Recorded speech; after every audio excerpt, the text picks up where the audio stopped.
Саламатсыздарбы, атым Күлөжө. Көп жылдан бери сиз менен таанышкым келип жүргөн. Сиз азыр кыргыздын футурологу катары сизди билет.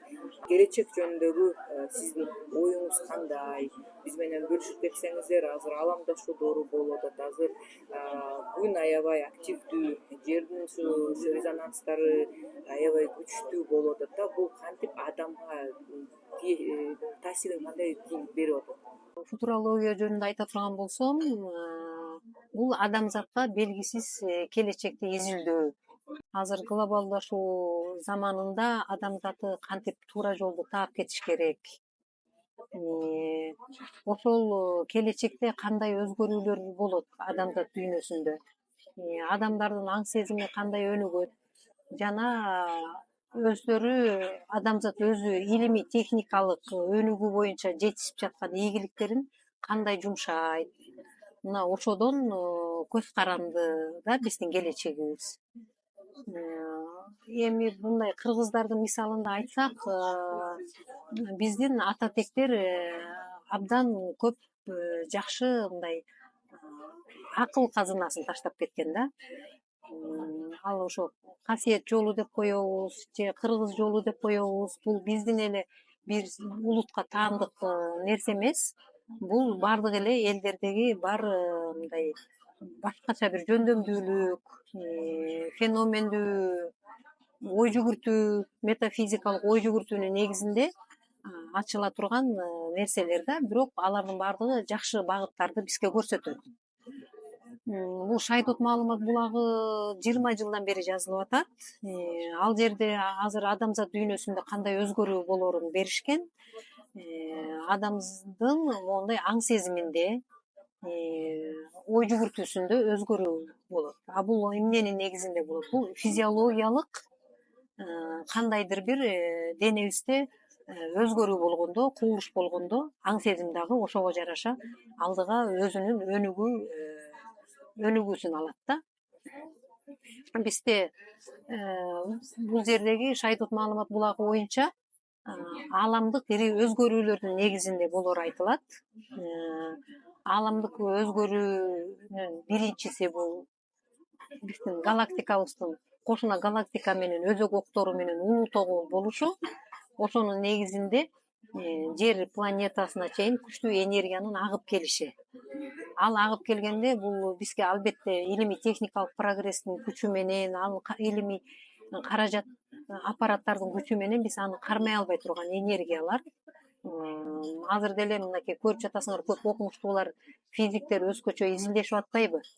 Изилдешип, мисалы булар бир нече жыл мурун Хаббл изилдөө телескобун учурушкан. Анда болсо 13 миллиард 800 миллион жылда тоң жарылуу болгон деп айтышып атат да. Анан ошого таянып 100 жылдан мурда дагы изилдеген окумуштуулардан бери ошо тоң жарылуу теориясын айтып келишкен. Ушундай жарылуу болгон деп. Бирок эмне болду? Жакынкы 22-жылы учурулган Джеймс Веб телескобу жана Хаббл телескобунан бир нече эсе чоң. Ал алыскы галактикалык системаларды көрсөткөндө жана чоң жарылуу теориясын жокко чыгарып, чоң жарылуу теориясынан кийин 4 миллиард жыл өтүп, анан галактикалык система өзүнүн мындай бышкан, толгон абалына келиш керек экен. Бул жерде Джеймс Веб 200 миллион жылда эле бүтүндөй галактикалык системанын пайда болуп калганын далилдеп атат илимий негизде. Эми эмне болуп атат? Илим жагынан алсак, 100 жыл, 150 жылдан бери теорияларды тактап далилдеп келген окумуштуулардын азыр өтө ойлоно турган учуру келди. Анткени далилденип койгон ишенимдүү жыйынтыктар жокко чыгып калып атат да. Анан ошондой илим жаатында ошондой өзгөрүү болуп жатат. Ал эми адамдардын дил дүйнөлүк жагынан дагы абдан чоң өзгөрүү болуп атат да. Ошону айта кетсек, жана биринчи себеби галактикалык улуу тоголдун болушунун негизинде биздин саманчы жолунун ичине күчтүү энергия кирип келип, ал жер бетине дагы таасир берди. Жер бетине таасир берип, биз илимий аппараттардын, каражаттардын жардамы менен кармай албаган энергиялар биздин аң сезимдин үстүндө жана дил дүйнөлүк дээрдин сезимдин үстүндө иштеди да. Бул өтө майда толкундуу энергиялар.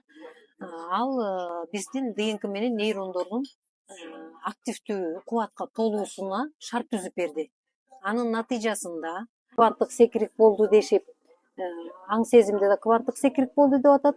Илимде дагы мына цифровой технологиядан кванттык технологияга өтүү босогосунун алдында турушат да.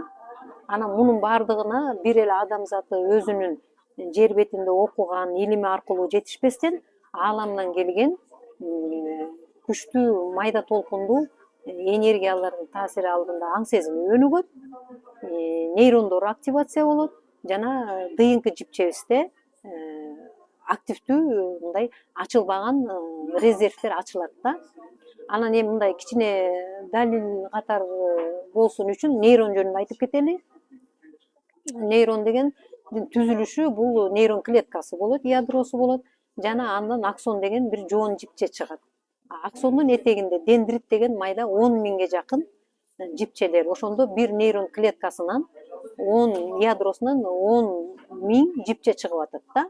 Анан кийин бул маалыматтарда берилип атат. Ошо 10 миң жипченин ар бирин бир жиптин эле мисалында алганда, ошол жиптин ортосунда илимде кармай албаган майда элементтик бөлүкчөлөр бар экен. Муну кыргызда медер деп коюшат. Медер бул элементтик бөлүкчөлөрдү медер деп биздин улуу ата бабалар айтышкан. Ошон үчүн жана сөздүн мисалы бар да, кичинекей медерим жер түбүнө жетерим. Элементтик бөлүкчө канчалык кичинекей болсо, анын толкунду таратуу радиусу өтө кең болот да. Ошол мээ нейрондорунун дендрит жип чачыкчаларында, ошонун ортосунда баардык жагынан караганда жанагы футбол тобу бар го, ошонун мындай кайсы капталынан карасаң да алты кырдуу форманы көрөбүз да.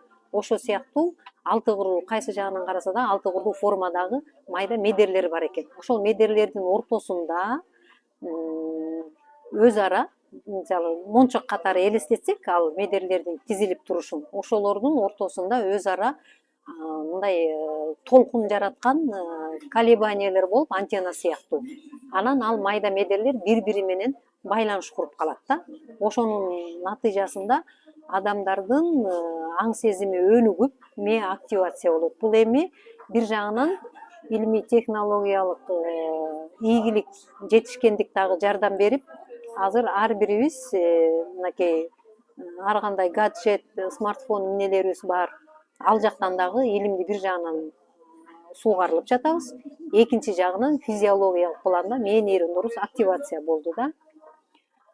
Анан кийин ааламдык таасирлердин адамдын аң сезимине духовный багыттан алганда, анын духовный дил дүйнөлүк эволюциянын алдыга жылышына дагы таасир берген бул кемер касиети. Кемер деген бул ааламда энергетикалык сосуд катары, мисалы кан тамыр катары элестетсек болот. Ал бирде мындай солкулдап, бирде жоон жери, бирде ичке мойну болот да. Ошол адамзаты цивилизациясы 4100 жыл мурда кемердин энергетикалык жүйүр тилкесинен өткөн. Анан ал тилкедеги энергия биз жылып отуруп, тилкеден тилкеге өтүп отуруп, ал энергия кемер өзүн мындай кеңири жайганда биз солгун энергиялардын таасиринде болуп келгенбиз. Эми 2012-жылдан баштап кемер кайра жыйрылуу тилкесине бизди соруп баратат да, мындайча айтканда. Бизди дегенде бул саманчы жолу галактикасы өзү дагы бир нече галактикадан турган галактикалык үйүр топ деген топту түзүшөт. Это галактическая система, да, скопление нескольких галактикта бир өзөктүн тегерегинде алар айланышат. Ошол саманчы жолу галактикабыз кемердин энергиясы жүйүр жагына багыт алды. Ошону урматтай биздин дагы аң сезим ошол улам майдалыгы улам жүйүрлөнүп бараткан толкундарды биз таасир берип атат денебизге. аң сезимге, дээрибизге. Ошонун натыйжасында дагы адамдардын аң сезиминде жанагындай секирик болуп атат да. Бул духовный Кванттык секирик. кванттык секирик деп коюшат эми мындай илимге салыштырып. Бул ар бир адамдын жан дүйнөсүндөгү духовный революциясы десек болот да. Дил дүйнөнүн революциясы жүрүп жатат. Анан кийин аны эми ар ким өзүнүн могу дүйнөнү кабылдоо деңгээлине жараша мындай формировать этип, элестетет. Ошол кандай багытта мен дагы мындай ой жүгүртүүсү, кандай ой жүгүртүшүм керек, мисалы жашоодо мен кандай жашасам туура болот, бул улуу жараткандын мыйзамына каршы келбейби деген ушундай азыркы поколениеде, биздин муундарда ошондой ой толгоолор жүрүп баштады да. Мунун баардыгы ошо жана ааламдык улуу эки таасирден улам. А бир жагынан дагы илим өнүгүп, ошо илимге суугарылгандын негизинде дагы эме болуп атат да, жакшы эволюциялык жылыштар болуп атат. Анан биз мындай акылга толуп жатыптырбыз. А бирок дүйнөдө эмне үчүн мындай бизге мындай жагымсыз болгон жагдайлар пайда болууда? Мисалы глобалдуу жанагы жылуулануу, ал жанагы кылымдар бою турган муздардын эриши, парниковый неме абал болуп, анан кийин жер бетинде ысык болуп баратпайбы? Ошонун баарын мындай чечүү жолдорун кандай кылсак, техникалардын жанагындай өндүрүштүк жайлардын чыгарып жаткан жанагындай экологияга жагымсыз немелер чыгарып жаткан зыяндуу абаны булгаган нерселерди кандай кылыш керек деген мисалы ошондой чоң суроо адамзаттын алдында тур. Бирок аны чечүү жолдору бар. Чечүү жолдору турса дагы адамдар эмне үчүн акылыбызга салып, ошол чечүүчү колубузда турган мындай тажрыйбалуу куралдарды эмнеге колдонбойбуз деген да суроо туулат да. Бирок адам баласы ушундай жаралып калган экен, аны мындай көрпендечиликтин, байлыктын, бийликтин немелер азгырыктары тартып кетип атат да. Анан кийин бирок ошого карабастан биз мындай Кудайдан үмүтүң үзбө деп коет го. Ошол сыяктуу биз жакшы келечек болот. Биздин адамзатынын жашоо мүнөзүнө жараша биз эгер мындай Кудайга жагымдуу жагдайда аракеттерди жасасак, табигый кырсыктар дагы азайып, ушундай мындай өзү баланска келмек да. Бирок адамзатынын туура эмес багытта жасап аткан аракеттерине жараша техногендик кыйроолордун да берилип атканы ошондон да.